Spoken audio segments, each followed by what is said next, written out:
বিএনপির গায়েবানা জানাজা কর্মসূচির পর পুলিশের ধাওয়া, ইট পাটকেল নিক্ষেপ। গুলি করে আন্দোলন বন্ধ করা যাবে না বলছে গণতন্ত্র মঞ্চ। এদিকে মাস্টার প্ল্যানের অংশ হিসেবে মধ্যরাতে বিএনপি কার্যালয়ে অভিযান, বললেন রিজভী। জানাবো কোটা আন্দোলনে হামলা, সংঘর্ষ, হত্যা, যা বলছে জাতিসংঘ। এদিকে আন্দোলনের সাথে জড়িত নই, ন্যায়সঙ্গত যৌক্তিক দাবিতে আমাদের সমর্থন আছে, থাকবে, বললেন মির্জা ফখরুল। এবং সর্বশেষ জানাবো কোটা আন্দোলনের ষড়যন্ত্রকারীদের নাম পেয়েছে, শীঘ্রই অভিযান, বললেন হারুন। শুনছিলেন সংবাদ শিরোনাম, এবারে বিস্তারিত। বিএনপির গায়েবানা জানাজা কর্মসূচির পর পুলিশের ধাওয়া, ইট পাটকেল নিক্ষেপ। কোটা সংস্কার আন্দোলনকে কেন্দ্র করে সারা দেশে গতকাল মঙ্গলবার নিহত 6 জনের স্মরণে বিএনপি সমমনা দল আয়োজিত গায়েবানা জানাজা কর্মসূচির পর পুলিশের সঙ্গে কিছুক্ষণ সংঘর্ষ হয়েছে। এক পক্ষ আরেক পক্ষের দিকে ইট পাটকেল নিক্ষেপ করেছে। জাতীয় মসজিদ বাইতুল মোকাররমের উত্তর গেটে এই কর্মসূচি আয়োজন করা হয়েছিল। আজ বুধবার বেলা 1টার পর দেখা যায় জায়গাটি মূলত পুলিশের নিয়ন্ত্রণে। বাইতুল মোকাররমে মুসল্লিদের ঢুকতে দেওয়া হচ্ছে তল্লাশির পর সেখানে বিএনপির বুদ্ধিভিত্তিক সংগঠন G9 এর সাধারণ সম্পাদক সাখাওয়াত হোসেন সহ কয়েকজনকে আটকের খবরও পাওয়া যায়। বাইতুল মোকাররমে জোহরের নামাজের পর বিএনপি গায়েবানা জানাজা কর্মসূচি পালন করে। এরপর দলের মহাসচিব মির্জা ফখরুল ইসলাম আলমগীর কিছু সময় বক্তব্য দেন।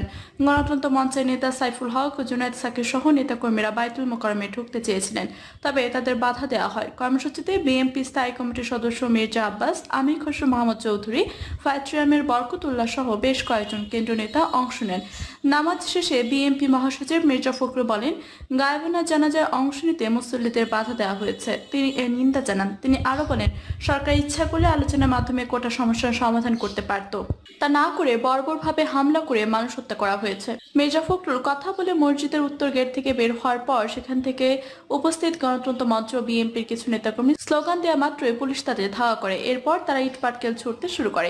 পুলিশ পাল্টা রাবার বুলেট ছুড়ে তাদের ছত্রভঙ্গ করে দেয়। এর আগে বিএনপি নেতাকর্মীরা বাইতুল মোকাররমের আশপাশ এবং পল্টনের বিভিন্ন গলিতে অবস্থান নিয়েছিল।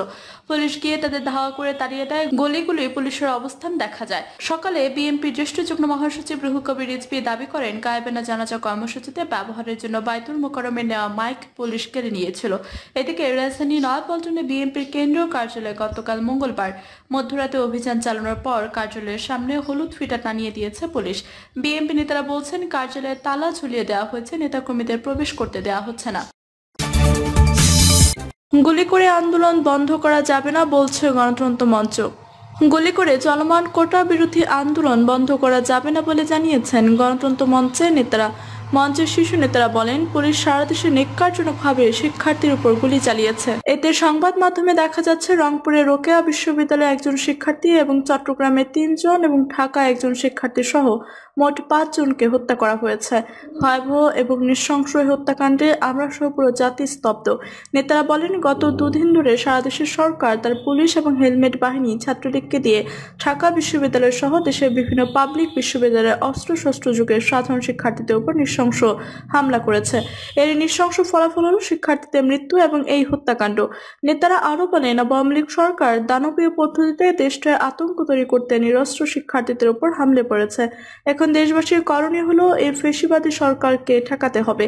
ইতিমধ্যে রাজশাহী বিশ্ববিদ্যালয়ের ছাত্রলীগকে সাধারণ শিক্ষার্থীরা ধাওয়া দিয়েছে। সোমবার রাতে জাহাঙ্গীরনগর বিশ্ববিদ্যালয়ের গুন্ডা বাহিনীকে রুখে দিয়েছিল। নেতারা বলেন, সরকার একদিকে হাইকোর্ট দিয়ে তামাশা অব্যাহত রেখেছে, অন্যদিকে রাষ্ট্রযন্ত্রকে শিক্ষার্থীদের বিরুদ্ধে নির্মমভাবে ব্যবহার করছে। কাজে দেশবাসীকে এই আন্দোলনের পাশে অকুণ্ঠিত চিত্তে দাঁড়াতে হবে। শিক্ষার্থীরা যেখানেই নিপীড়িত হচ্ছে সেখানে জনগণকে দাঁড়াতে হবে, কেননা দেশকে সরকার মেধার ভিত্তিতে নয় যেন দাসদের দিয়ে পরিচালনা করতে চায়। সমাবেশের নেতারা আরো বলেন, সরকারের বক্তব্য অনুযায়ী রাজাকারের সন্তান কোনো নীতি বলে পুনরায় রাজাকার হতে পারে না। নীতিশাস্ত্র, না আইন, না রাষ্ট্রনীতি, কোনো বিচারেই তো রাজাকার হতে পারে না। প্রকৃতপক্ষে সরকার দেশের রাজাকারের সন্তান কিংবা মুক্তিযুদ্ধ ইত্যাদি বিকৃত করে বিভাজনের খেলা খেলেই যাচ্ছে।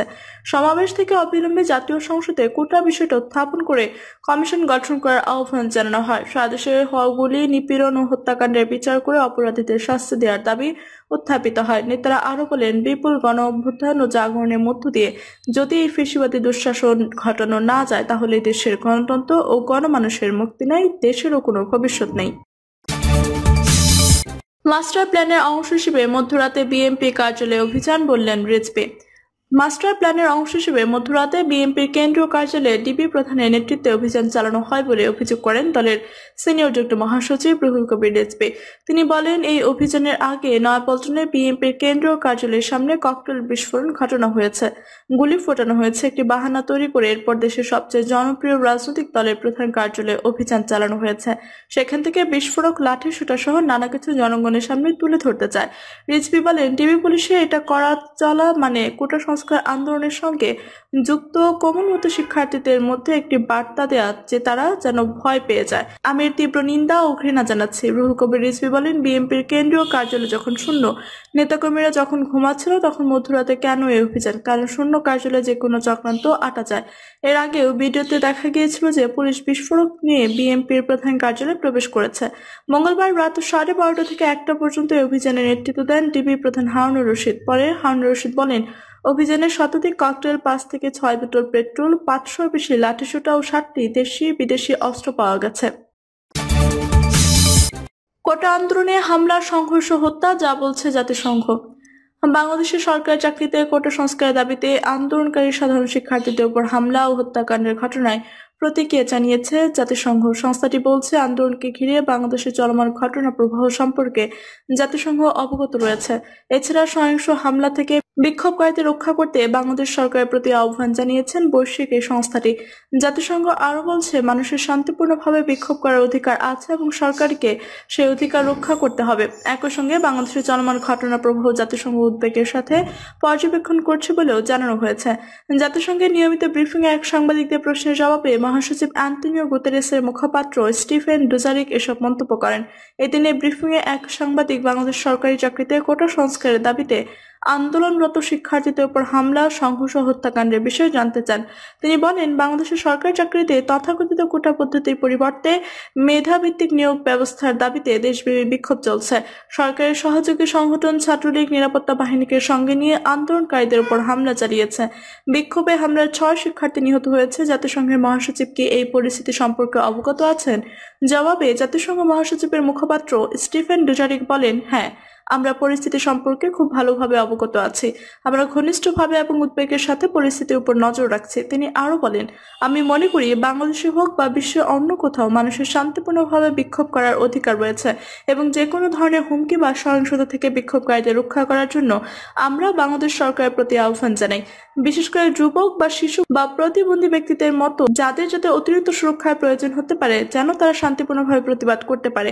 স্টিফেন ডুজারিক বলেন, শান্তিপূর্ণভাবে প্রদর্শন করতে পারা একটি মৌলিক মানবাধিকার এবং সরকারের উচিত সেই অধিকারগুলো রক্ষা করা। উল্লেখ্য, রোববার চীন সফর নিয়ে আলোচিত সংবাদ সম্মেলনে কোটা সংস্কার আন্দোলন প্রসঙ্গে করা এক প্রশ্নের জবাবে প্রধানমন্ত্রী শেখ হাসিনা বলেন, মুক্তিযুদ্ধ নিয়ে এত ক্ষোভ কেন? মুক্তিযুদ্ধের নাতিপুত্ররা কিছুই পাবে না, তাহলে কি রাজাকারের নাতিপুত্ররা সব পাবে?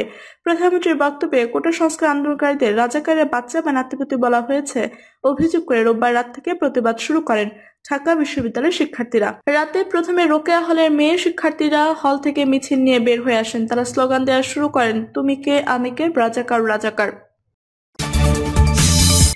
আন্দোলনের সাথে জড়িত নই, ন্যায়সঙ্গত যৌক্তিক দাবিতে আমাদের সমর্থন আছে, থাকবে, বললেন মির্জা ফখরুল। আমরা এই আন্দোলনের সাথে জড়িত নই, ছাত্রদের ন্যায়সঙ্গত যৌক্তিক দাবিতে আমাদের সমর্থন আছে, থাকবে বলে জানিয়েছেন বিএনপি মহাসচিব মির্জা ফখরুল ইসলাম আলমগীর। তিনি বলেছেন, আইনশৃঙ্খলা বাহিনী আমাদের কেন্দ্রীয় কার্যালয়ে বোমা ও লাঠি রেখে অভিযানে নাটক করেছে। শিক্ষার্থীদের এই ন্যায়সঙ্গত আন্দোলন ভিন্ন খাতে নিতে অপচেষ্টা চালাচ্ছে সরকার। ঢাকা সহ দেশের সকল বিশ্ববিদ্যালয় অনির্দিষ্টকালের জন্য বন্ধ ঘোষণা করা হয়েছে। সাংবাদিকদের প্রশ্নের জবাবে মির্জা ফখরুল বলেন, পাকিস্তান আমলে শিক্ষা প্রতিষ্ঠান বন্ধ করে আন্দোলন দমন করতে চেষ্টা চালানো হতো। বাইতুল মোকাররম গেট বন্ধ করে গায়েবানা জানাজায় বাধা দিয়েছে আইনশৃঙ্খলা বাহিনী। নেতাকর্মীদের গেট থেকে ঢুকতে বাধা দেওয়া হয়েছে। আমরা তীব্র নিন্দা ও প্রতিবাদ জানাই, বলেন বিএনপি মহাসচিব। তিনি বলেন, সরকারের সন্ত্রাসী ও পুলিশ হামলায় ও গুলিতে কোটা সংস্কার আন্দোলনরত শিক্ষার্থীদের মধ্যে রংপুরে আবু দাউদ সহ 7টি তরতাজা প্রাণ গেছে। এই ধরনের সন্ত্রাসী কর্মকাণ্ড আমরা জীবনে কখনো দেখিনি। ছাত্রদের ন্যায়সঙ্গত দাবি আলাপ আলোচনার মাধ্যমে সমাধান করা যেত, কিন্তু শুধুমাত্র জেদের বশবর্তী হয়ে শিক্ষার্থীদের উপর এমন হত্যাকাণ্ড ঘটিয়েছে সরকার। কোটা আন্দোলনের ষড়যন্ত্রকারীদের নাম পেয়েছে, শীঘ্রই অভিযান, বললেন হারুন। সাধারণ শিক্ষার্থীদের কোটা বিরোধী আন্দোলনের একটি গ্রুপ অর্থ ও অস্ত্র দিয়ে অপরাজনীতি ও ষড়যন্ত্র করার চেষ্টা চালিয়েছে। তাদের সবার নামের তালিকা পেয়েছে ঢাকা মহানগর গোয়েন্দা পুলিশ। ডিবি প্রধান হারুন বলেন, অর্থ অস্ত্র দিয়ে একটি গ্রুপ যেভাবে কাজ করছে, একই গ্রুপ গুজব ছড়িয়ে বিভিন্ন খাতে নেওয়ার চেষ্টা চালাচ্ছে কোটা বিরোধী আন্দোলন। যারা গুজব ছড়াচ্ছে, অর্থ দিয়ে সহযোগিতা করছে, তারা অতীতেও ষড়যন্ত্র করছে। আমরা তাদের ছাড় দেইনি। হারুনুর রশিদ বলেন, যারা দেশের বিভিন্ন শিক্ষা প্রতিষ্ঠানে ভাঙচুর, অগ্নিসংযোগ ও রেলের স্লিপার তুলে ফেলেছে, মেট্রো রেল বন্ধ করে দেওয়ার চেষ্টা করেছে, তাদের সবার নাম পেয়েছে। তাদের বিরুদ্ধে শীঘ্রই ডিবি ও ডিএমপির একাধিক টিম অভিযান চালাবে। প্রিয় দর্শক, এই ছিল এখনকার মতো সর্বশেষ সংবাদ। আপনি সব সংবাদ পেতে চ্যানেলটি সাবস্ক্রাইব করে পাশে থাকা বেল বাটনটি ক্লিক করে রাখুন। ধন্যবাদ সবাইকে এতক্ষণ সাথে থাকার জন্য।